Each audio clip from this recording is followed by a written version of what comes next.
We wanted to make a difference with our house, and so we decided let's make it as green as possible. Our contractors started to agree with the principles. They saw the value of making a greenhouse, and that was very inspiring for us to watch our contractors. It was huge for us to not burn, foreign oil or even domestic fuel. We've had people come through tours, and we would spend like an hour showing them the house, and then they look around and they say, "What do you mean, you really don't burn any fossil fuels?" Right. Through the new residential construction program, we put our money where our mouth is, our knowledge, and understand what the ultimate goal was to build a house as close to zero energy as possible.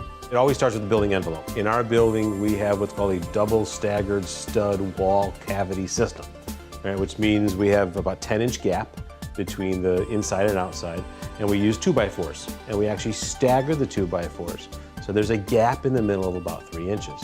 And we foamed that full gap. So we have a 10-inch thick wall. So that has the smallest amount of thermal transfer of energy from inside to outside or vice versa. The Zero Energy Challenge actually requires you to look at the house before you put in all of the alternative energy components. So our home has a HERS rating, a home energy rating of 32, just before we have done anything else, just by the fact that we took care of the envelope. We have a lot of solar exposure on the south side, about 7% of window area.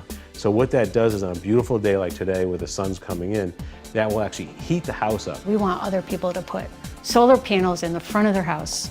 We wanted to make the solar panels look beautiful. We helped spur on the economy in Connecticut. Everything in this house is a local resource. There was no ordering European products, Japanese products. We wanted it from here because as soon as you had to order it special, guess what? It has to go on a boat.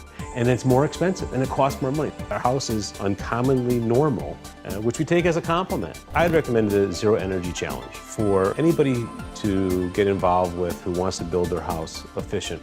If you have a zero energy house, you're going to get yourself about halfway there just by building a good house and an energy efficient house today. The whole profile of this house not only is extremely energy efficient, but it is extremely sustainable as well. All wrapped up into a classic New England farmhouse.